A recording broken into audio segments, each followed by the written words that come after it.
இதில் என்னடா ஞானஸ்தானத்தை பற்றியே இல்லைன்னு நம்ம நினைக்கிறோம், ஆனால் இருக்குது. இயேசு கிறிஸ்துவனுடைய காலத்திலே இயேசு கிறிஸ்து நிறைய போதகத்தை போதித்துக் கொண்டிருந்தார். அவர் போதனையை கேட்பதற்காகவும் வசனங்களை ஏற்றுக்கொள்வதற்காகவும் ஒரு சில கூட்டங்கள் அவரை பின் சென்று வந்தன. முதலாக அவர் மலை பிரசங்கத்தை முடித்த பிற்பாடு அவர் இந்த திபேரியா கடலுக்கு, இது திபேரியா கடல் ஒன்று இருக்குது, மத்தேயு 1ஆம் அதிகாரத்தில், அதாவது 4ஆம் அதிகாரத்தில் பார்த்தீங்கன்னா கலிலேயான்னு இருக்கும், மார்க்கில் 1ஆம் அதிகாரத்தில் பார்த்தீங்கன்னா கலிலேயான்னு இருக்கும். கலிலேயா, திபேரியா எல்லாமே ஒரே கடல் தான். அந்தந்த பக்கத்தில் இருக்கிறங்காட்டி அந்தந்த நாட்டினுடைய பேரை வச்சு அதை அப்படி அழைச்சிட்டு இருந்தாங்க. இந்த திபேரியா கடல் அருகே வந்து அவர் பிரசங்கம் பண்ணும், தமக்கு ஒரு சீசர்களை, ஒரு உண்மையான சீசர்களை ஏற்றுக்கொள்ளணும் அப்படிங்கிற ஒரு உணர்வோடு அந்த கடல் அருகே வருகிறார்.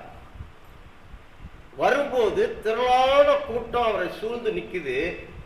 அந்த திரளான கூட்டம் எண்ணத்தை கேட்பதற்காக அவரை சூழ்ந்து கொண்டு இருக்கிறது என்பதை 1ஆம் அதிகாரத்தில் மறுபடியும் படிங்க. 5:1. பின்பு அவர் கிழசிலேந்து கடல் அருகே நின்றபோது திரளான ஜனங்கள் தேவ வசனத்தை கேட்கும்படி அவரிடத்தில் நெருங்கினார்கள்.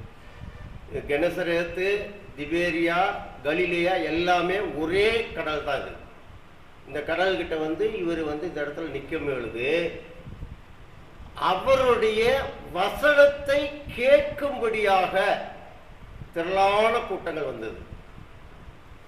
ஆனால் அவருடைய நோக்கம் தன்னுடைய ஊழியத்தின் பாதையிலே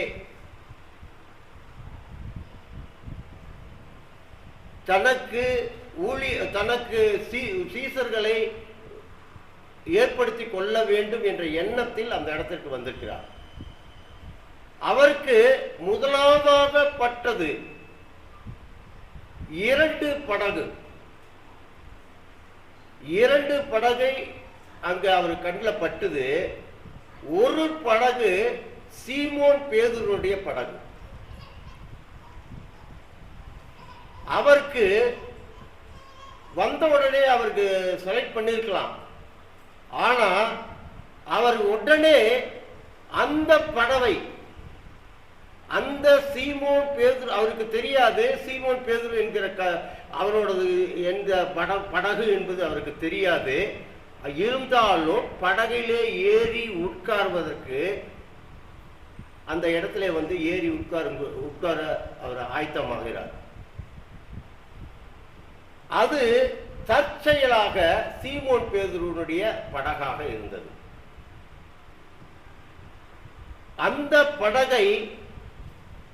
அந்த படகிலே அவர் உட்கார்ந்து பிரசங்கம் பண்ண ஆரம்பிக்கிறார். இந்த படகினுடைய சொந்தக்காரர்கள் 4 பேர். செபதேயின் குமாரர் யாக்கோப்பு, யோவான்,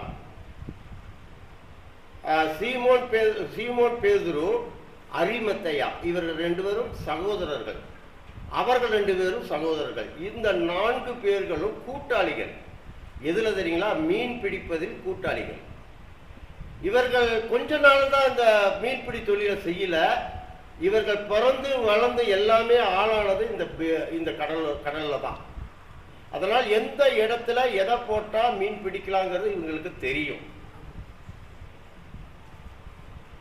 ஆனால் இயேசு கிறிஸ்துவானவர் வருகிற நேரத்திலே அவர்கள் இரவில தான் போய் மீன் பிடிப்பாங்க. பிடிச்சு காலையில் நேரத்தில் வந்துருவாங்க. பிடிச்சிட்டு வந்துருவாங்க. நிறைய மீன் கிடைக்கும். அந்த பகல்ல பிடிக்க முடியாது மீனை. அவர்கள் இரவிலே மீன்களை பிடிக்கலாம் என்று போய் நிறைய பிரயாசப்பட்டிருக்கிறாங்க. ஆனா அதே கடல்லையே அவங்க பிறந்து வளர்ந்து அதோட ஆழம் நீளம் எல்லாமே அவங்களுக்கு தெரியும். எந்த இடத்துல போட்டா மீன் கிடைக்குங்கிறது எல்லாமே தெரியும் உங்களுக்கு. ஆனால் அன்றைக்கு அன்றைக்கு அவர்களுக்கு மீன் அகப்படவில்லை. அவர்களுக்கு அந்த இடத்துல அந்த நாளில் அந்த நைட் இரவிலே அவர்களுக்கு மீன் அகப்படவில்லை. சோர்ந்து போய் விடிய காத்தால வந்து வலையெல்லாம் அலசி போட்டுக்கிட்டு என்ன பண்றதுன்னு தெரியாம வலையை அலசி போட்டுட்டு இருக்கிறாங்க. இயேசு கிறிஸ்துவானவர் கரெக்டா அதே இடத்துக்கு வரார். 2ஆம் அதிகாரத்தில் நம்ம படிக்கிறோம் இல்லையா, 5ஆம் அதிகாரத்தில் 5ஆம் வசனத்தில், அதற்கு சீமோன், ஐயரே, ரா முழுவதும் நாங்கள் பிரயாசப்பட்டும் ஒன்றும் அகப்படவில்லை, ஆகிலும். இந்த இடத்துல நிறுத்திக்கிட்டாரு. நாங்க பிரயாசப்பட்டோம், ஒண்ணுமே கிடைக்கல, இது மாதிரி எங்களுக்கு நடந்ததும் கூட இல்லை, ஆனால் இன்றைக்கு என்னன்னு தெரியல, நாங்க பிரயாசப்பட்டு இவ்வளவு கஷ்டப்பட்டு போய் ஒரு மீன் கூட எங்களுக்கு அகப்படல, தெரியல அப்படின்னாரு. ஆனால் கர்த்தராகிய இயேசு கிறிஸ்துவான அந்த இடத்துல வந்த பின்னாடி அந்த திரளான கூட்டங்கள் வந்து இருக்கிற இடத்துல கர்த்தராகிய இயேசு கிறிஸ்துவானவர் ஒரு அற்புதத்தை செய்ய வேண்டும் என்கிற ஒரு காரியம் நிறைவேற இருப்பதனால் அந்த இடத்திலே இவர்களுக்கு மீன் அகப்படவில்லை. இப்படித்தான் நான் ஆரம்பத்தில் இருந்து பிறந்து வளர்ந்தது முதல் கொண்டு இந்த சபையிலே நான் இருக்கிறேன். கரெக்டா எல்லா காரியத்திலும் நான் கரெக்டா இருக்கிறேன். ஞாயிற்றுக்கிழமை ஆராதனை தவறதில்லை, எல்லா எங்கேயாவது மீட்டிங்னா அதுவும் தவற மாட்டேன். எல்லா இடத்துக்கும் ஒழுங்கும் கிரயமாக நான் வந்து தான் இருக்கிறேன். நான் எவ்வளவோ பிரயாசப்பட்டு தான் சபையில் இருக்கிறேன். ஆனால் எனக்கு ஒண்ணுமே விளங்க மாட்டேங்குது, ஒண்ணுமே நடக்க மாட்டேங்குது அப்படிங்கிற ஒரு ஐயப்பாடு நமக்குள் இருக்கும். இந்த ஐயப்பாடு தான் பேதுருவுக்கும் இருந்தது. ஆனால் பேதுருவை பார்த்து கர்த்தராகிய இயேசு கிறிஸ்துவானவர் சொல்லுகிறார், உம்முடைய வார்த்தையின்படியே வலையை போடுகிறேன். அவர் சொன்னாரு, பேதுருவே, இப்ப நான் சொல்றேன், நீ போயிட்டு வந்துட்ட, இப்ப நான் மறுபடியும் உனக்கு சொல்றேன், இந்த இடத்துல மறுபடியும் படம் உள்ள செலுத்தி நீ போய் மீனை பிடின்னு நான் சொல்றேன்.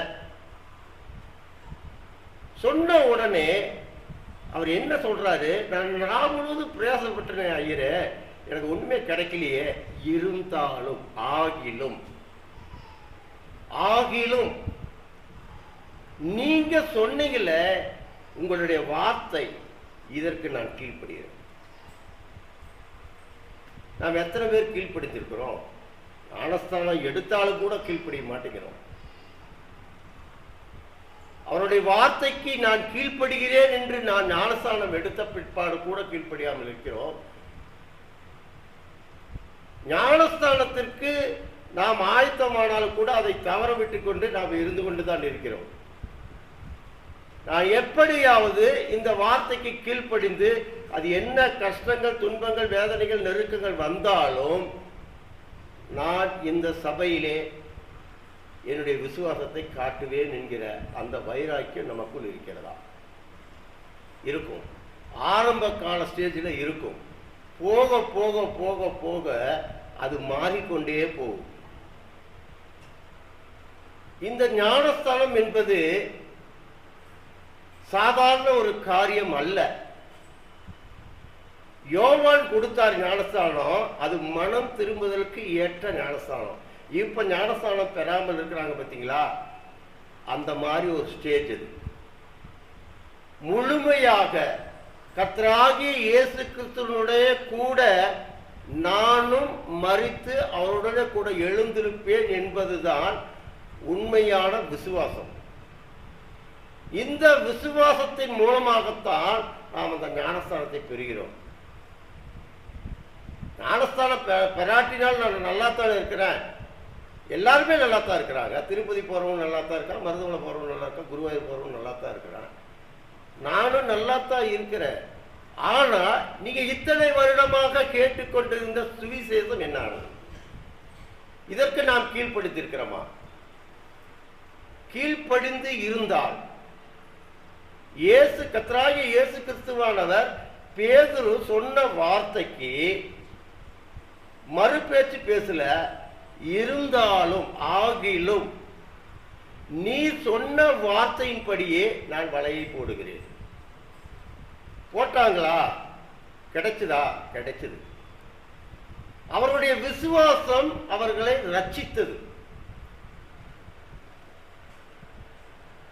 இப்போ ஞானஸ்தானத்திற்காக காத்து கொண்டிருக்கும் வாலிப சகோதரர்களும் மற்றவர்களும்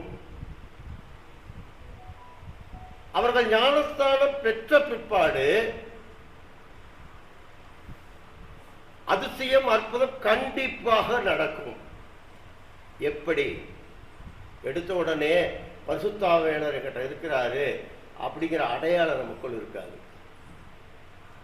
நம்முடைய நடக்கையின்படி, நம்முடைய நடக்கையினாலே பரிசுத்த ஆவியானவர் மகிமைப்படுவார். உதாரணத்துக்கு, நான் ஞானஸ்தானம் எடுத்து விட்டேன். நான் பாவியாக இருந்த மனுஷன் ஞானஸ்தானம் எடுத்துட்டேன். ஞானஸ்தானம் எடுத்த பிற்பாடு என்னுடைய நடக்கையிலே மாற்றம் இருந்தால் அந்த மாற்றத்தை தன் சொந்த குடும்பத்தார் பார்ப்பார்கள். இதுதான் மாற்றம். இந்த மாற்றத்தை நமக்கு தெரியாது. நாம் நடைமுறை காட்டி வருவதன் மூலமாக நம் குடும்பமே ஒரு சாட்சியாக நிற்கும். அவர்கள் வலைகளை போட்டார்கள். கர்த்தராகிய இயேசு கிறிஸ்துவால் சொன்ன வார்த்தையின்படி வலைகளை போட்டார்கள்.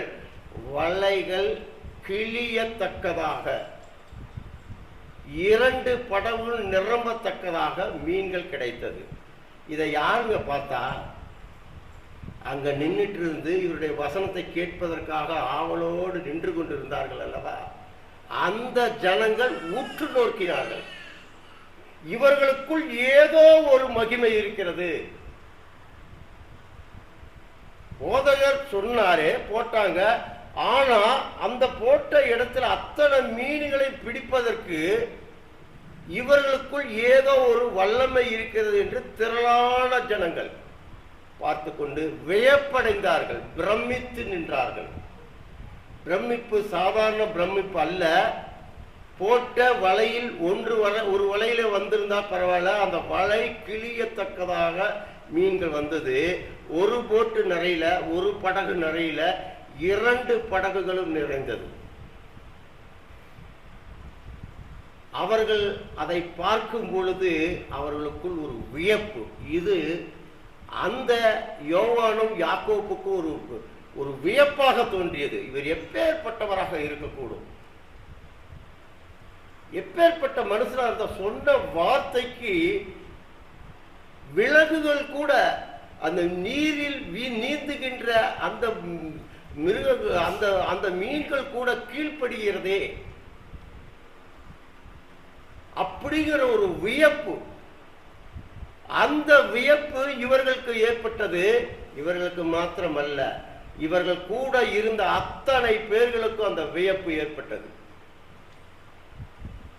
சாதாரண நாள்ல கிடைச்சது சீமோன் பேதுருக்கு. ஆனால் அன்னைக்கு கிடைக்கவில்லை.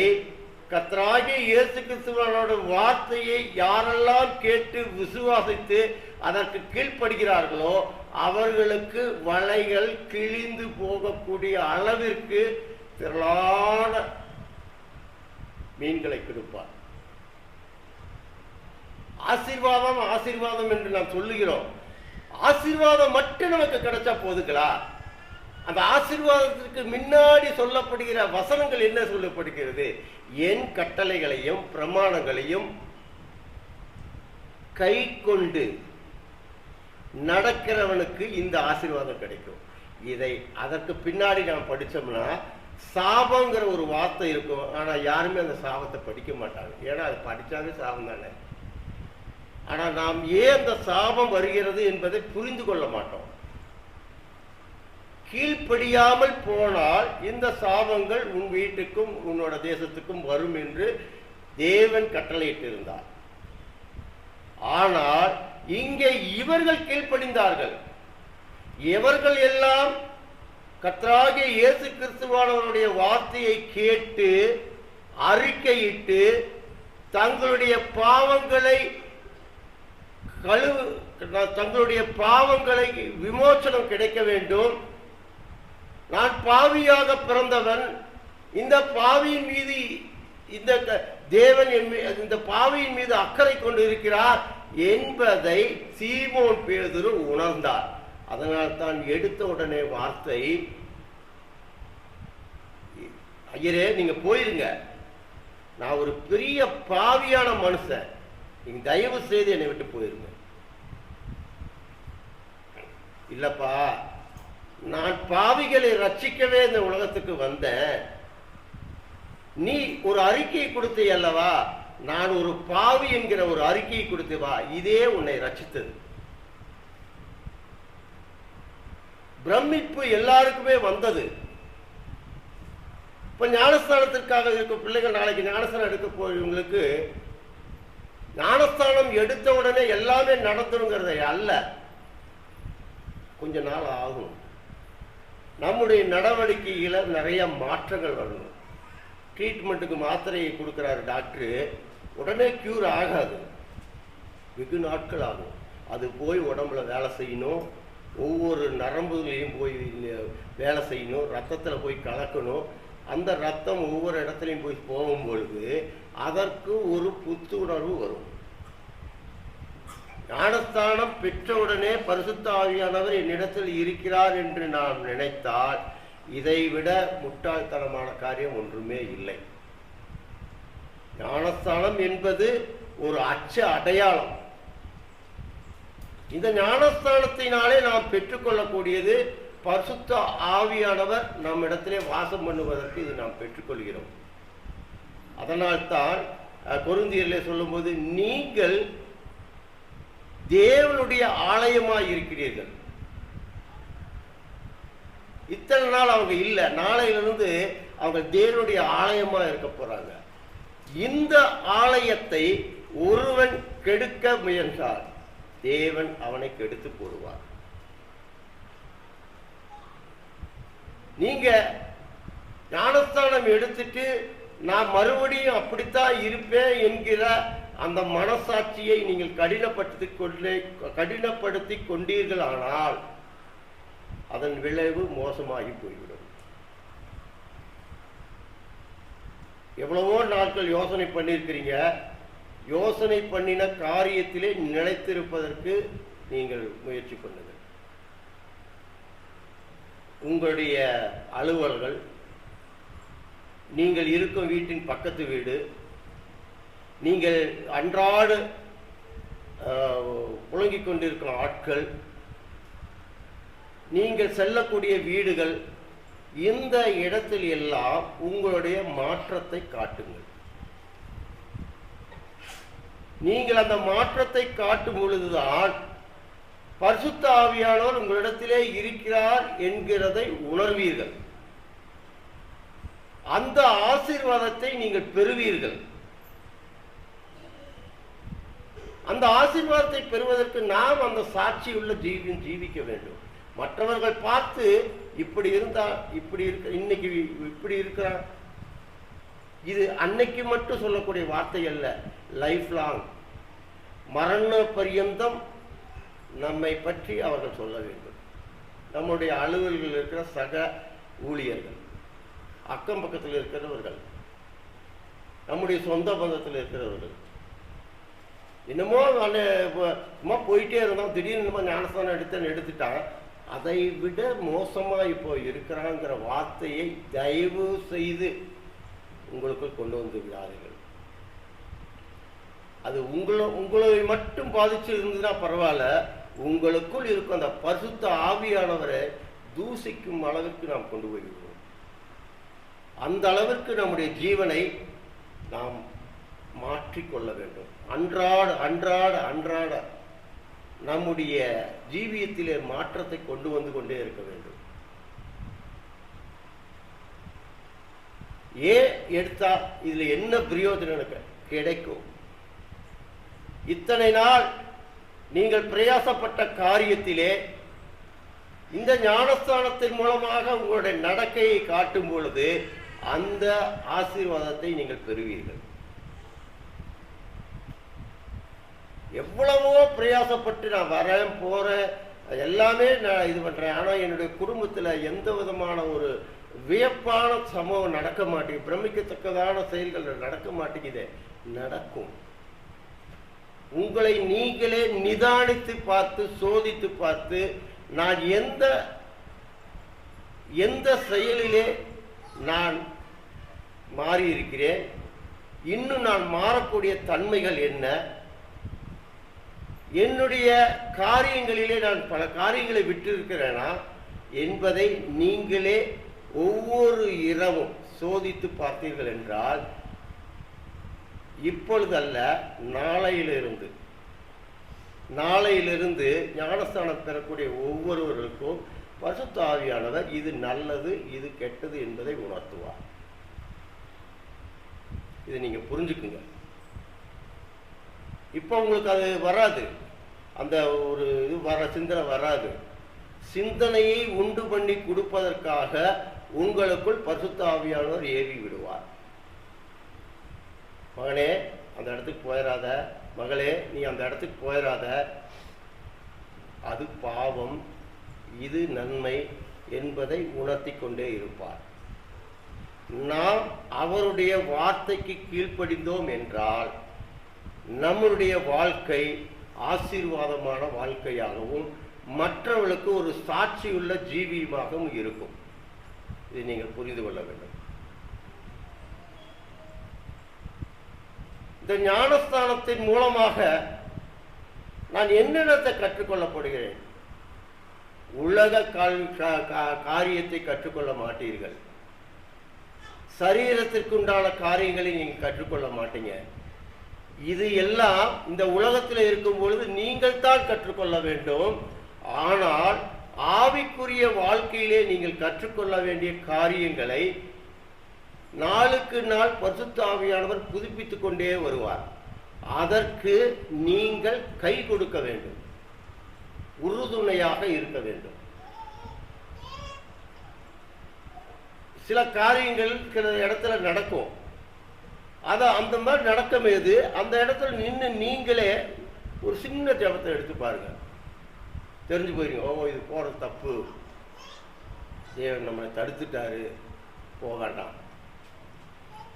அதே போல வாலிப பிள்ளைகள் உங்களுடைய நண்பர்களை, இனிமேல் இருந்த நண்பர்களை, அது கெட்ட நண்பர்களோ நல்ல நண்பர்களோ உங்களுக்கு தான் தெரியும், எங்களுக்கு தெரியாது.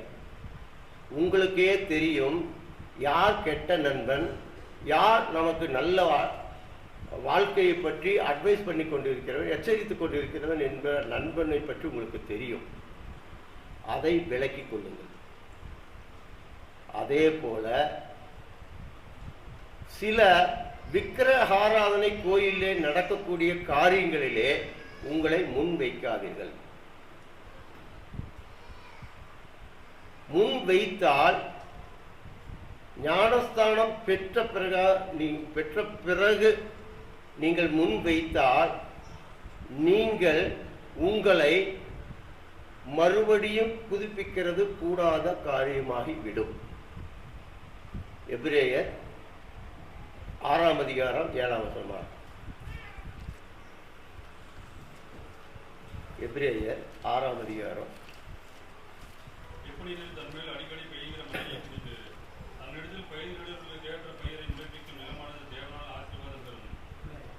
இல்ல அது இல்லைங்க, எபிரேயர் 6ஆம் அதிகாரம் 6ஆம் வசனம்.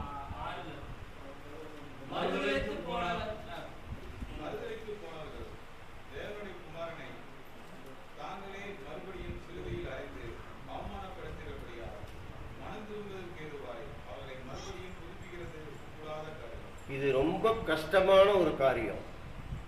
நீங்க மறுபடியும் சிலுவையில் அறையும் நினைத்தீர்கள் என்றால் உங்களை தேவன் கைவிட்டு விடுவார். அதை நல்லா புரிஞ்சு கொள்ளுங்க.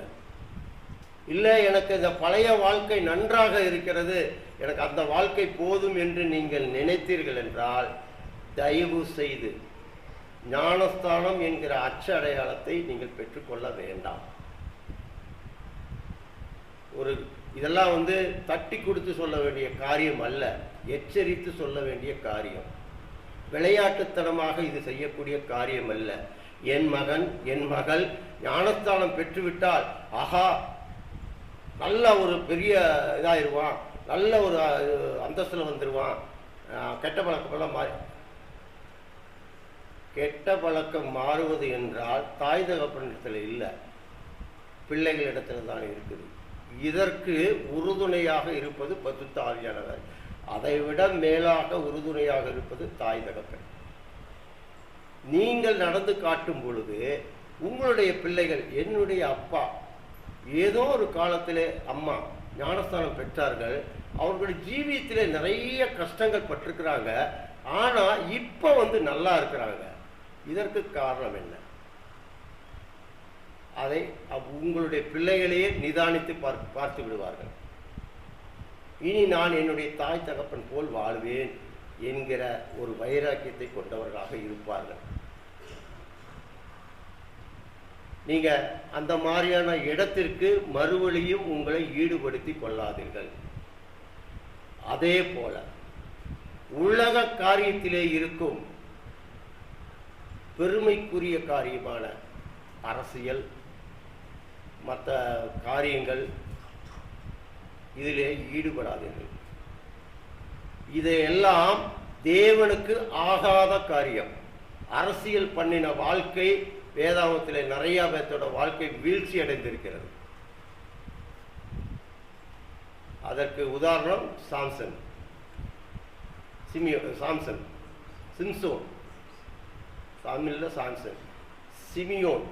சிம்சோன் அரசியல் பண்ணினுடைய வாழ்க்கை வீழ்ச்சி அடைந்திருக்கிறது. அவர்களுடைய தாய் தகப்பன் எவ்வளவோ உணர்த்தினார்கள், கேட்கவில்லை. ஆரம்பத்திலிருந்தே கொண்டிருந்த அவனுடைய வைராக்கியம், பக்தி வைராக்கியம் அவனை அரசியலில் ஈடுபடுத்தி அவனையே வீழ்ச்சியடை செய்து சாகடித்து விட்டது. தயவு செய்து அதில் ஈடுபடாதீர்கள். உங்களுடைய பள்ளியிலே என்னென்ன காரியங்கள் இருக்கிறதோ, ஸ்போர்ட்ஸ், பேச்சு போட்டி, என்னென்ன இங்கிலீஷில் பேசுறது, நல்லா பெஸ்ட்டாக பேசுவான், இவன் தான் பெஸ்ட்டாக பேசுவான், இந்த காரியங்களை ஈடுபடுத்திக் கொள்ளுங்கள். உங்களுக்கு ஆரம்ப அந்த பள்ளியினுடைய வாழ்க்கை தான் உங்களை கடைசி வரைக்கும் கொண்டு போய் நிறுத்தும். பள்ளியோட வாழ்க்கையை அப்படி கொண்டு போய் நிறுத்தும் பொழுது ஆவிக்குரிய வாழ்க்கை உங்களை எப்படியெல்லாம் உயர்த்தி கொண்டு போகும் யோசனை பண்ணிப்பார். அதனால் அந்த உலக காரியம், உலக நண்பர்களையும் நீங்கள் வைத்து கொள்ளுங்கள். நான் மறுபடியும் சொல்றேன், வைத்து கொள்ளுங்கள், அவர்களை உதறாதீர்கள். என்ன என்ன அவன் சொல்லணும், உங்களை பார்த்து அவன் சொல்ல வேண்டும். அப்படி இருந்த பையன் இன்னைக்கு நம்ம கிட்டலாம் சரியா பேச மாட்டேங்கிறான், அவன்கிட்ட ஏதோ மாற்றம் இருக்குது, நாமளும் போய் அந்த மாற்றத்துக்குள்ள பூந்துக்கலாம். அவன் என்ன பண்றான்னு பார்த்து நாமும் போய் அந்த இடத்துல போய் ஜாயிண்ட் ஆகிக்கலாங்கிற ஒரு ஆவல் நண்பனுக்கு வரும். பள்ளியிலே நீங்கள் ஆசிரியருக்கு கீழ்ப்படிந்து நடக்கும் பொழுது, அவர்களுடைய வார்த்தைகளுக்கு கீழ்ப்படிந்து நடக்கும் பொழுது உங்களுடைய வாழ்க்கை கண்டிப்பாக உயரும். எப்படி கிறிஸ்துவ வாழ்க்கைக்கு நீங்கள் கீழ்ப்படிந்து நான் ஞானஸ்நானம் பெற்றுக்கொள்கிறேன் என்கிற அந்த ஒரு உணர்வு வந்ததோ, அந்த உணர்வு வந்தவுடனே பரிசுத்த ஆவியானவருடைய உந்துதல் உங்களிடத்தில் கண்டிப்பாக இருக்கும். அது ஒரு வாரத்திலே வரலாம், ஒரு மாசத்துல வரலாம், 10 வருஷம் கழிச்சு வரலாம், 30 வருஷம் கழிச்சு வரலாம், ஆனால் வரும். அதை விசுவாசிக்க வேண்டும். அப்படித்தான் இருக்கிற நீங்க சொல்லாதீங்க, உங்களை பார்த்து உங்களுடைய வீட்டார் சொல்லுவார்கள். அதை ஒண்ண வச்சுக்கோங்க. கெட்ட நண்பர்களுடைய சாவகாசங்களை அறவே ஒழித்து விடுங்கள். அது முக்கியமான ஒரு காரியம். உங்களுடைய இனி உங்களுடைய காரியங்களுக்கு நீங்கள் ஒப்பு கொடுக்க வேண்டியது நல்ல நண்பர்களும் நல்ல ஆசிரியர்களும் வகுப்பறையிலே நல்ல மாணவன் என்கிற பெயர் எடுப்பதற்கும், சபையிலே இன்னாருடைய மகன் இப்படியெல்லாம் சாட்சியாக இருக்கிறானே என்று சொல்லும் அளவிற்கு உங்களுடைய அந்தஸ்தை உயர்த்தி கொள்ளுங்கள். இது எல்லாம் உங்களுடைய வாழ்க்கையில் தான் இருக்கிறது. ஞானஸ்தானம் என்பது எடுத்த உடனே எல்லா மாற்றமும் வராது. மாற்றம் உங்களிடத்தில் தான் இருக்கிறது. அதற்கு உறுதுணையாக இருக்கிறவர் பரிசுத்த ஆவியானவர். அந்த மாற்றத்தை நீங்களே உணர்ந்து இதை நான் செய்வேன் என்பதை புரிந்து கொள்ளுங்கள். அன்றாட எப்படியாவது வேத வாக்கியங்களை வாசித்துக் கொள்ளுங்கள். இரவு படுக்கும் பொழுதும் காலையில் எழுந்தவுடனும் வேத வசனத்தோடு எழுந்தீர்கள் என்றால் அந்த நாள் நல்ல நாளாக அமையும். உங்களுக்கு ஏதாவது கஷ்டங்கள் வந்தாலும் அந்த கஷ்டங்களை பரிசுத்த ஆவியானவர் தாமே விலக்கி காத்துக்கொள்வார். சில டைமில் போகிற இடத்துல ஆக்சிடென்ட் ஆகலாம். சில டைமில் ஏதோ எவனோ சண்டை போட்டுருப்பா, நம்ம போயிட்டு நம்ம மேலே அது விழுவோம். இதெல்லாம் நடக்கலாம். இதற்கு எல்லாம் விலக்கி காத்துக்கொள்வார் நம்முடைய பரிசுத்த ஆவியானவர். அதை நீங்கள் புரிந்து கொள்ளுங்கள். ஆட்டோமேட்டிக்காக நீங்கள் இதை எடுக்கும் பொழுது, உங்களுக்குள் ஒரு மாற்றம் வரும்பொழுது தாய் தகப்பனை நீங்கள் மதிப்பீங்க, சபையை மதித்து நடப்பீர்கள், பெரியவர்களுக்கு மதிப்பு கொடுத்து நடப்பீங்க. இதெல்லாம் நடக்கும். உங்க கையில் இருக்கு. இது உங்க கையில் இருக்குது. இது நீங்களா இதை நிதானித்து அறிந்து செயல்படுங்க. இந்த வாலிப வயசுல இது வர்றது ரொம்ப கஷ்டம். ஆனா இப்ப பிடித்து கொண்டீங்க. பிரசங்கி 12ஆம் அதிகாரம் 6ஆம் வசனம் படிப்பா, 1ஆம் வசனம் படி. இப்ப இதை நீங்க பிடிச்சிட்டீங்கன்னா உங்களுடைய மரண பரியந்தம் வரை உங்களை பிரிக்கவே முடியாது. எப்ப நினைச்சு பார்க்கணும்னா, தேவனை எப்ப நாம் நினைச்சு பார்க்கணும்னா, படிங்க 12ஆம் அதிகாரம் 1ஆம் வசனம்.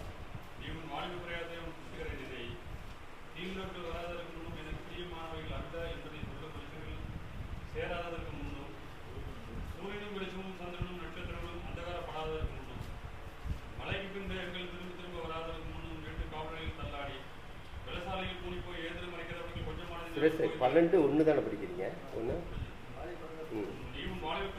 1ஆம் வசனம் மட்டும் படிச்சா போதும். இதை எப்படி பிடிக்கணுங்களா?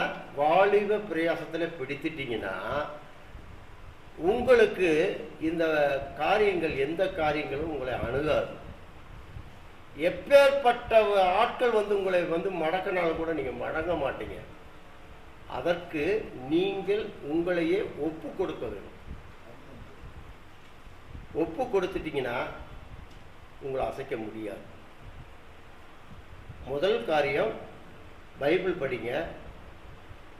அந்த நாளில் எந்திரிச்ச உடனே விடிய காத்தால எந்திரிச்சு உங்களுக்கு தூக்கம் வராதப்ப எல்லாம் மண்டியிட்டு, படுத்துக்கிட்டே இல்லை, மண்டியிட்டு ஜெபம் பண்ணி பாருங்க. அதனுடைய மகத்துவத்தை நீங்கள் உணர்வீர்கள். தாவீது தன்னுடைய இளம் பிரயாசத்திலே ஆடு மாய்க்கத்தான் போனார். ஆனால் ஆடு மேய்ப்பனுடைய நினைவுகள், சிந்தனைகள் எப்படி இருந்ததா? அவருடைய சிந்தனைகள், எண்ணங்கள் எப்பொழுதும் ஏதோ ஒரு தேவன் நம்மை நடத்தி கொண்டு இருக்கிறார், அந்த தேவனை நாம் மகிமைப்படுத்த வேண்டும் என்று அவர் தன்னுடைய கையில் இருந்த தம்புருவினாலே அந்த மகிமையான தேவனை மகிமைப்படுத்தி கொண்டிருந்தார் என்று வேதம் நமக்கு சொல்லுகிறது. ஆடுகள் மேய்ப்பதற்கு போன அந்த வாலிப பிள்ளைக்கே இப்பேற்பட்ட ஒரு காரியம் இருக்கும் பொழுது, ஆரம்பத்திலிருந்தே நான் சபையில இருக்கிறேன், இப்ப நான் ஞானஸ்தானம் பெற போறேன், இனி நான் எப்படி இருப்பேன் அப்படிங்கிறத நீங்க எடுத்துக்கொள்ளுங்க. இதுக்கு எல்லாத்திற்குமே வேதத்துல ஒரு சாட்சிகள் இருக்கிறது.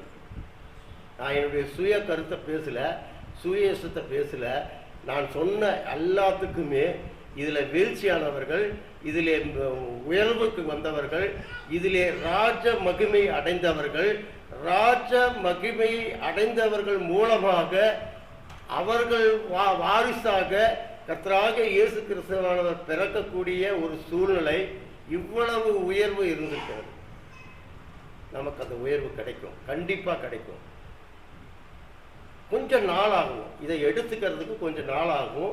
நீங்கள் அதை ரொம்ப நாள் கொடுத்து பக்குவமாக உங்களையே பக்குவப்படுத்தி ரொம்ப பதறி போய் எதுவுமே பண்ணாதீங்க. பரிசுத்த ஆவியானவர் வந்துட்டார், ஐயோ நம்ம அப்படியெல்லாம் ஒன்றும் பண்ண, எப்பயும் போல சாதாரணமாகவே இருக்க. சாதாரணமாக இருக்கும் பொழுதே உங்களை உணர்த்துவார் பரிசுத்த ஆவியானவர், உங்களை வழிநடத்துவார். உங்களுடைய வாழ்க்கைக்கு தேவையானதை நீங்கள் கேட்க வேண்டியது இல்லை. நீங்கள் கேட்க வேண்டிய ஒரே காரியம், நான் ஞானஸ்நானம் பெற்றுவிட்டேன், எனக்கு இந்த அடிப்படை சத்தியத்தை உணர்த்தும். வேதத்தை நான் கற்றுக்கொள்வதற்கு என்ன செய்ய வேண்டும்? எனக்குள் இருக்கும் பரிசுத்த ஆவியானவரை நான் கலங்கப்படுத்தாதபடிக்கு இருப்பதற்கு நான் எண்ணத்தை கை கொண்டு நடக்க வேண்டும். இதை மட்டும் கேளுங்க, அது உணர்த்தி விடுவார். தயவு செய்து உங்களுடைய வாழ்க்கையிலே நீங்கள் எடுத்து வைக்கக்கூடிய அடி ஒரு புது வாழ்வு. இத்தனை நாள் பாவ வாழ்க்கையிலே நாம் இருந்தோம். இப்பொழுது கர்த்தராகிய இயேசு கிறிஸ்துவானவர் அவர் எப்படி மரித்து அடக்கம் பண்ணப்பட்டு 3ஆம் நாள் எழுந்தாரோ அதே சாயலிலே நீங்கள் மறுபடியும் நாளை எழுந்திருக்க போகிறீர்கள். அவருடைய சாயலை பெறப் போகிறீர்கள். அவருடைய சாயலை பெறுவதற்கு நாம் எப்பேற்பட்ட ஒரு தகுதி நாம் அடைஞ்சிருக்கிறோங்கிறத நீங்கள் யோசனை பண்ணி பாருங்க. எனக்கு இந்த ஒரு சாயல் கிடைச்சிருக்குதா, எனக்கு ஒரு இந்த மாதிரி ஒரு சந்தர்ப்பம் கிடைத்திருக்கிறதா என்பதை நீங்களே ஆச்சரியப்படும் அளவிற்கு நடக்கும். அந்த சாயலை தயவு செய்து கலங்கப்படுத்தி விடாதீர்கள். ஏனென்றால் ஒவ்வொரு மனிதனையும் தேவன் ஆதாமை படைப்பதற்கு முன்பாக தனது சாயலாகவும் தனது ரூபத்தின்படியும் மனுஷனை நாம் உண்டாக்குவோமாக என்றார். அதோட நிறுத்தில, மனுஷனை உண்டாக்குவோமா என்று மிருகங்களுக்கு, தாவரங்களுக்கு, கடல்களுக்கு எல்லாம் கொடுத்த அந்த ஒரு சத்தத்தை மட்டும் கொடுத்து அதை படைச்சாரு. ஆனால் மனிதனுக்கு ஒரு விசேஷமான ஒரு காரியத்தை கொடுத்திருக்கிறார். அவர் தன்னுடைய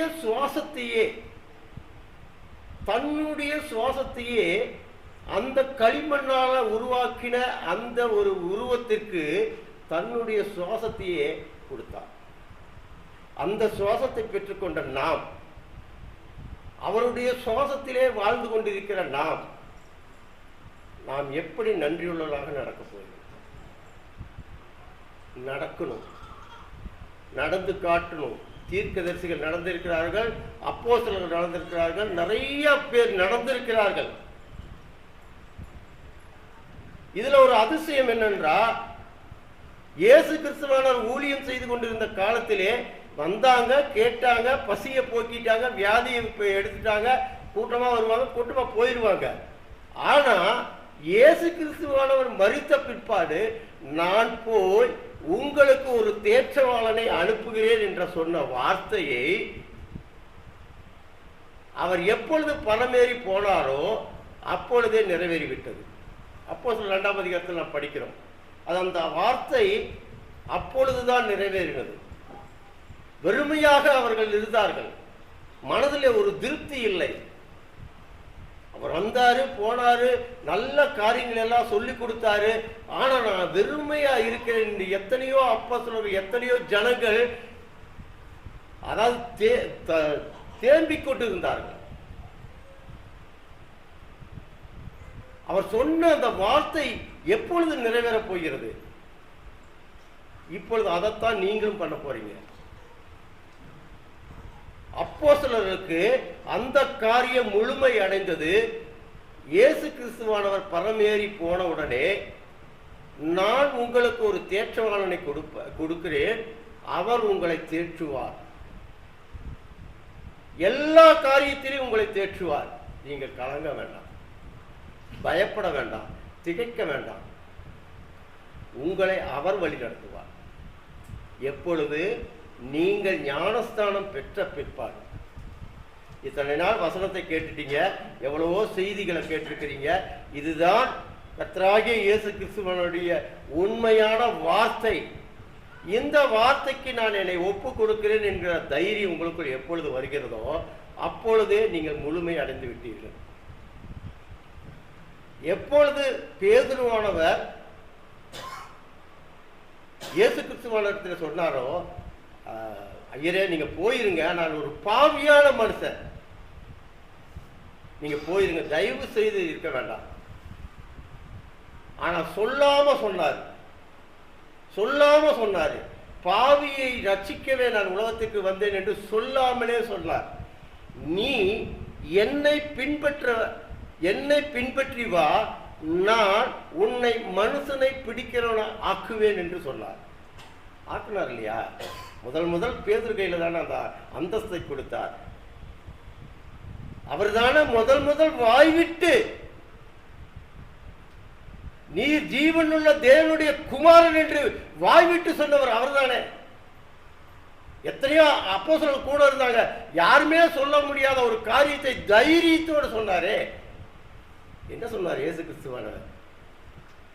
பேதுருவே, உனக்கு நீ இது வெளிப்படுத்தல, பரலோகத்தில் இருக்கிற என் பிதா உனக்கு இதை வெளிப்படுத்தினார் சொல்றார் இல்லையா? உங்களுக்கும் வெளிப்படுத்துவார். எப்படி பேதுரு வலையை விட்டு தன் சுய தொழிலையே விட்டு வந்தாரோ, அதே போல நீங்களும் இந்த உலகத்தை விட்டு இந்த சபைதான் எனக்கு என்கிற ஒரு தைரியத்தோடு வந்தீர்களோ, அந்த தைரியத்தை தேவன் உற்சாகப்படுத்துவார். நீங்க அதற்காக கலங்க வேண்டியதில்லை, அதற்காக பயந்துக்க வேண்டியதில்லை. என்னுடைய தாத்தா என்ன சொல்லுவாங்க, என்னுடைய பாட்டி என்ன சொல்லுவாங்க, நான் பிறந்த இடத்துல என்ன சொல்லுவாங்க. உங்களை பிறந்த இடத்திலே உங்களை ஒரு லிஸ்ட்ல வச்சிருப்பாங்க. இவன் இப்படித்தான் அப்படிங்கிற ஒரு லிஸ்ட் அவங்க கிட்ட இருக்கும். உங்களுக்கே அது தெரியாது. உங்களை உன்னிப்பாக இந்த கேமரா இருக்க பார்த்தீங்களா, அதை விட மேலாக கவனித்துக் கொண்டிருப்பாங்க. அதுவும் ஞானஸ்தானத்துக்கு பிற்பாடு ரொம்ப அவருடைய பார்வை பூரா உங்க மேலேயே தான் இருக்கும். எப்படா இவன் கெட்டு போவான், அதற்கு இடம் கொடுத்து விடாது. அவர்கள் எப்பொழுது உங்களுடைய லிஸ்ட் அவர்கள் கை வைத்திருக்கிறார்களோ அந்த லிஸ்டை கிழித்து போட்டு, இனி இப்படி இந்த மகன் இருக்க போகிறான் என்கிற ஒரு லிஸ்டை அவர்கள் போட ஆரம்பித்து விடுவார்கள். எதை எடுத்தாலும் இல்லைங்க, அந்த பையன் வரமாட்டாங்க அந்த இடத்துக்கு. முதல்ல இருந்தான், நாங்கள் இல்லைன்னு சொல்லல, இப்போ இல்லைங்க, அவன்கிட்ட நிறைய மாற்றத்தை நாங்கள் பார்க்கிறோம். இது நடக்கும். உங்களை பற்றி மற்றவர்கள் சாட்சி சொல்லுவார்கள். அது உங்களுடைய தாய் தகப்பனுக்கும் முக்கியமாக கர்த்தராகிய இயேசு கிறிஸ்துவானவருக்கும் அதை பெருமை அளிக்கக்கூடிய காரியமாக இருக்கும். எல்லாவற்றிலும் நீங்க கீழ்ப்படிந்திருங்க. உங்களை தாழ்த்தி இருக்க கற்றுக்கொள்ளுங்கள். நான் தாங்கிற ஒரு காரியம் இல்லாதபடிக்கு எனக்கு இன்னும் வெளிப்படக்கூடிய காரியங்கள் அநேகம் இருக்கிறது, இதை நான் இந்த சபையிலே கற்றுக்கொள்வேன் என்கிற அந்த வைராக்கியம் உள்ளவர்களாக இருங்கள். மற்ற காரியத்தை அவர் பார்த்துக் கொள்வார். நீங்க என்னதுக்காக இங்கே வந்தீர்களோ அந்த காரியத்துக்கு மேலாக தேவன் அந்த ஆசீர்வாதத்தை கொடுப்பார். நீங்க யாருக்குமே பயப்பட வேண்டியதில்லை. யாருமே மறைமுகமான ஞானஸ்தானம் பெற்று மறைமுகமாக வாழ தேவையில்லை. நீங்க ஞானஸ்தானம் பெற்றீர்கள்னா தைரியமாக இருங்க. மற்றவர்கள் உங்களை பார்க்கும் பொழுது ஏதோ ஒரு மாற்றத்தை நான் பார்க்கிறேன் அப்படிங்கிற ஒரு சாட்சி உள்ள ஜீவியம் நீங்க ஜீவிங்க. முதல்ல உங்க வீட்டில் அதை காட்டுங்க. உங்க கூட பிறந்தவங்க, உங்க தாய் தகப்பன்கிட்ட, உங்க இருக்கிற சகோதர சகோதரிகிட்ட எல்லாத்துட்டையும் காட்டுங்க. அடுத்தது நீங்கள் வாழக்கூடிய பகுதியில் காட்டுங்க. அடுத்தது நீங்கள் அன்றாட படிக்க போகிற பள்ளி, அந்த இடத்துல முக்கியமாக அந்த இடத்துல உங்களை காட்டுங்க. நேரத்தோட ஸ்கூலுக்கு போகணும். பள்ளியினுடைய சட்டத்திட்டங்களுக்கு கட்டுப்படணும். வகுப்பறையில் ஆசிரியருக்கு கீழ்ப்படிந்து நடக்கணும். சக மாணவர்கள் செய்யும் பொழுது நாம் அமைதியாக இருக்க கற்றுக்கொள்ள வேண்டும். இதையெல்லாம் நாம் கடைபிடிக்கிறோம் அல்லவா? இதெல்லாம் கடைபிடிச்சா இந்த காரியத்தை கவனித்துக் கொண்டிருப்பவர் ஹெட்மாஸ்டர். மற்ற பிள்ளைகள், உங்களுடைய சக மாணவர்கள் இதை கவனித்துக் கொண்டிருப்பாங்க. அவர்கள் போய் அந்த பையன் எப்படின்னு கேட்கும் பொழுது, அவனா தங்கமான பையங்க, முதல்ல அப்படி இருந்தா இப்போ வந்து நாங்களே ஏதாவது பண்ணாங்க, ஏன்டா அப்படி பண்றீங்கன்னு கேட்கக்கூடிய அளவிற்கு தன்னை மாற்றிக்கொண்டு விட்டான் என்று சொல்லுவார்கள். பள்ளியிலே உயர்வு எப்படி வருகிறதோ அதே போல உங்களுடைய +2 வாழ்க்கை வரைக்கும் பள்ளியிலே எப்படி இருக்கிறதோ அதே போலதான் சபையிலையும் உங்களுடைய வாழ்க்கை இருக்க வேண்டும். நேரத்தோடு சபைக்கு வர வேண்டும். அவங்க வரல, இவங்க வரல. நான் ஞானஸ்தானம் பெற்றுட்டேன். 7:30 மணிக்கு எந்திரிப்பேன், பஸ்ஸை பிடிப்பேன், இல்லை வண்டி எடுப்பேன், நேராக மற்றவங்களை பற்றி நான் சட்டம் பண்ண மாட்டேன், குளிப்பேன், புறப்படும், பைபிள் எடுப்பேன், நேராக சபைக்கு வருவேன். என்ன இருக்குதோ நான் இருந்து செய்வேன் அப்படிங்கிற ஒரு தீர்மானத்தையும் எடுங்க. இதெல்லாம் வந்து தேவனுக்கு பிரியமான காரியம். ஆகாத காரியம். நாம் சபைக்கு காலதாமதமாக வருவது தேவனுக்கு ஆகாத காரியம். சபையினுடைய காரியங்களை கவனிக்காமல் இருப்பது தேவனுக்கு ஆகாத காரியங்கள். சபை நடந்து கொண்டிருக்கும் பொழுது நாம் நம்முடைய சொந்த காரியங்களையும் மற்ற காரியங்களையும் பேசிக்கொண்டு இருப்பது தேவனுக்கு ஆகாத காரியம். இதெல்லாம் நீங்க புரிஞ்சுக்குங்க. நான் ஏதோ சொல்லி கொண்டு இருக்கிறேன், நான் ஏதோ என்னோட இதில் தான் இருக்கிற. சுய இஷ்டத்தின்படி நீங்கள் நடக்காதீங்க. சுய இஷ்டத்திற்காக நாம் ஞானஸ்தானம் எடுக்கவில்லை. தேவனுடைய இஷ்டத்திற்கு நாம் ஞானஸ்தானம் பெற்று இந்த இடத்திலே நாம் இருக்கிறோம். அதை நீங்க புரிஞ்சுக்குங்க. மற்றவர்களிடத்திலே போய் சுவிசேஷம் சொல்லுவதற்கு, அதாவது நான் படிக்கல, எப்படி போய் சொல்லுங்க, சொல்லலாம். இப்படி ஒரு இயேசு கிறிஸ்துவானவர் இருந்தார், இப்படியெல்லாம் உலகத்துல ஜீவிச்சாரு, என்னுடைய பாவங்களுக்காக அவர் சிலுவையிலே அறைந்து, இந்த சிலுவையிலே அறைஞ்சாங்க அப்படிங்கிறது வந்து வரைக்கும் புறஜாதி மக்களுக்கு எல்லாத்துக்குமே தெரியும். ஆனா உயிர்த்தெழுந்ததை பத்தி யாருக்கு தெரியாது. அந்த உயிர்த்து எழுந்தார்ங்கிறது தான் சுவிசேஷம். சிலுவையில் அறைந்தார் என்கிறது வந்து சுவிசேஷம் அல்ல, அவருடைய வாழ்க்கை. ஆனால் உயிர்த்தெழுந்தார் என்பதுதான் தேவன்கிற சாட்சி. இவர் உண்மையான தேவன். அங்க நின்றுதவங்கெல்லாம் சொன்னாங்க இல்லையா, அவருடைய விழா எலும்பு குத்தப்பட்ட உடனே அவர் ஏழையி ஏழையி லாமா சபக்தானி என்று சொன்ன உடனே, தன்னுடைய ஜீவனை விட்டார் என்று சொன்ன உடனே அந்த திரைசீலை 2ஆக கிழிந்ததல்லவா, இதை பார்த்தவர்கள் சாட்சி சொன்னார்கள். அவரை குத்தினவர்கள் சாட்சி சொன்னார்கள். என்ன சாட்சி சொன்னார்கள்? இவர் ஜீவனுள்ள தேவனுடைய குமாரன் என்று சாட்சி சொன்னார்கள். அந்த சாட்சி நம்ம இடத்துல இருக்க வேண்டும். அந்த குமாரனை அடைந்தவர்களாகிய நாம், அவருடனே கூட அடக்கம் பண்ணப்பட்டு எழுந்தவர்களாகிய நாம், இனி நம்முடைய வாழ்க்கை எப்படி இருக்க வேண்டும் என்பதை ஒவ்வொரு இரவும் காலையிலிருந்து நீங்க என்ன பண்ணிட்டு இருக்கிறீங்கிறது உங்களுக்கே தெரியாது.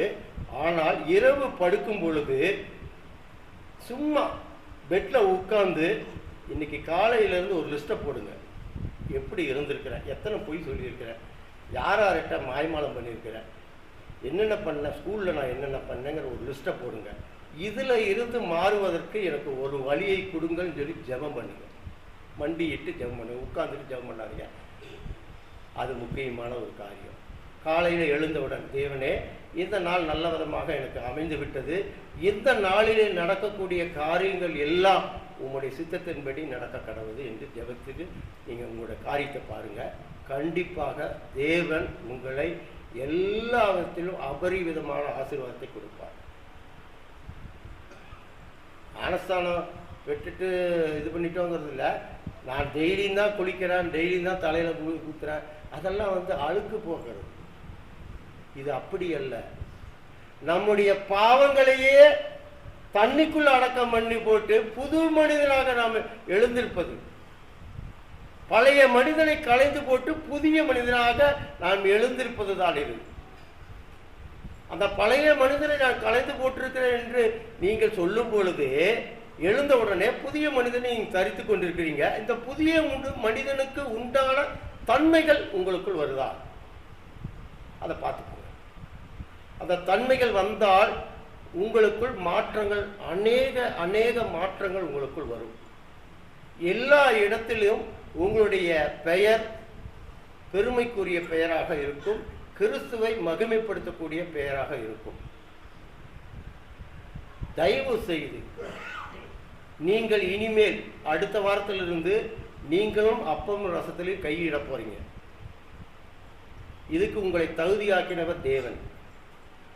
அந்த தேவனுக்கு நான் என்னென்ன அவருக்கு பிடித்தமானதை செய்ய வேண்டும் என்பதைத்தான் இத்தனை நாள் நான் சொல்லிட்டு இருக்கிறேன்.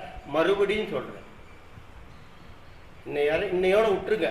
உங்க பழைய மனுஷன் இன்னையோட முடிஞ்சு போச்சு. நாளையிலேருந்து ஒரு புதிய மனுஷனை தரித்து கொள்ள போறீங்க. இனி சபையில என்ன காரியம் நடக்குது, நான் சபைக்கு நேரத்தோடு வரணும்.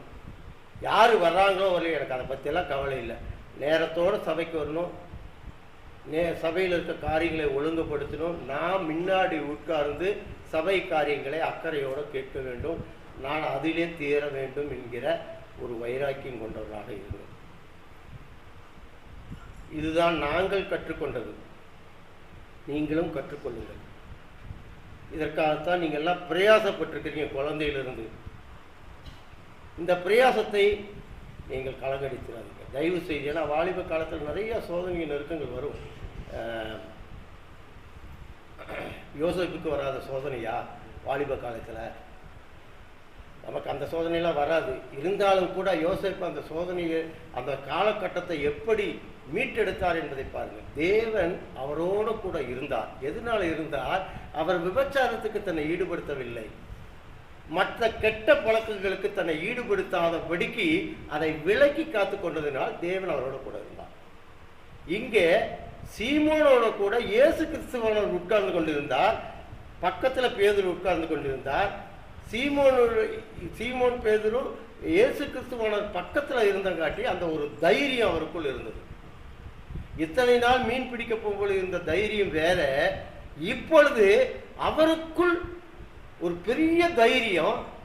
இயேசு கிறிஸ்துவானவரே என் கூட இருக்கிறாரு, நான் எதுக்கு பயப்படணும்? அவர் கூப்பிட்டுட்டாரு, நான் போயிடுறேன். உங்களை ஊழியத்துக்கு போங்கன்னு சொல்லல. இந்த சுவிசேஷத்தை முடிந்த அளவிற்கு மற்றவர்களுக்கு சொல்லுங்க.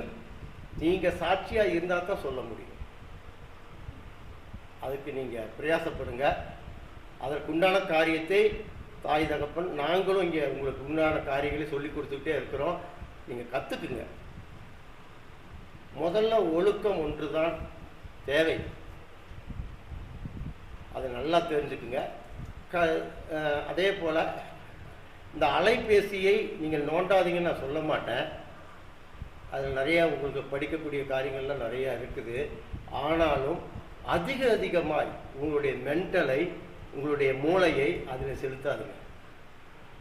அதிகமாக செலுத்தும் பொழுது உங்களுடைய ஈர்ப்பு பூரா அந்த அலைபேசியின் மூலமாக தான் இருக்கும்.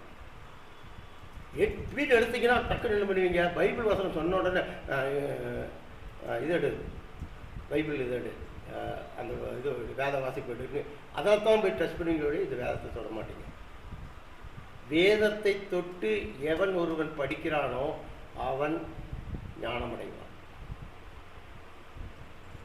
அலைபேசியின் மூலமாக கற்றுக்கொள்வது வேறு, கற்றுக்கொள்ளும் பொழுது வேற காரியமெல்லாம் வரும். நீங்கள் அதுக்கு இடம் கொடுப்பீங்களா, இதுக்கு இடம் கொடுப்பீங்களா? ஐயோ முக்கியமாக ஏதோ வந்திருக்குது, முதல்ல அதை பார்க்கலாம், அப்புறம் வசனத்தை பார்க்கலாம். ஆனால் இது படிக்கும் பொழுது முக்கியமாக எதுவுமே வராது, இதுதான் வரும். மேலையும் கீழையும் வசனம் மட்டும்தான் வரும். இதிலே நாட்டம் செலுத்துங்க. உங்களுக்கு தீமையான காரியங்களுக்கு விலக்கி உங்களை காத்துக்கொள்ளுங்கள். யோசேப்பை போல, தாவீதை போல. அது ரொம்ப முக்கியமான ஒரு காரியம். அதனால நீங்கள் தயவு செய்து இந்த வாலிப பிரயாசத்தில் நான் கர்த்தரை ஏற்றுக்கொண்டேன், எனக்குள் இருக்கிறார் என்பதை முழுமையாக விசுவாசித்தீர்கள் நீங்கள் அதிகமான ஆசீர்வாதத்தை பெறுவீர்கள். நீங்கள் மட்டுமல்ல, உங்கள் குடும்பம், சபை, உங்களை சார்ந்த சபை எல்லாமே அந்த ஆசீர்வாதத்தை பெறும். உங்களுடைய ஃபியூச்சரை பற்றி நீங்கள் கணக்கு போட வேண்டாம். தேவன் நாளைக்கு நாளைக்கு காலையிலிருந்தே உங்களோட கணக்கை எழுத ஆரம்பிச்சிடுவார். அந்த கணக்கை கிழிச்சு போட்டுருவார், இந்த கணக்கை எழுத ஆரம்பிச்சிடுவார். இவன் இப்படியெல்லாம் வாழ்ந்துட்டு இருக்கிறான் எனக்காக, வாலிப பிரயாசத்திலிருந்தே இவன் என்னை பிடிச்சு கொண்டான். லிஸ்ட் அப்படியே பெருசாகிட்டே போகும். உங்களுக்கு தேவையான லிஸ்ட் அந்த சைடு நடக்கும். இவனுக்கு இந்தந்த உயர்வு, படிப்படியான உயர்வு, படிப்படியான காரியங்கள், எல்லா இடத்துலையும் இவனுடைய காரியங்கள் வெற்றியாக நடக்கும். அந்த லிஸ்ட்டும் அங்கே ரெடியாகி போகும். தயவு செய்து நீங்கள் கூடுமான வரையிலும் உங்களை தீமைக்கு விலக்கி நன்மையான காரியங்களுக்கு காத்துக்கொள்ளுங்கள். கர்த்தர் தாமே உங்கள் அனைவரையும் ஆசீர்வதிப்பார்.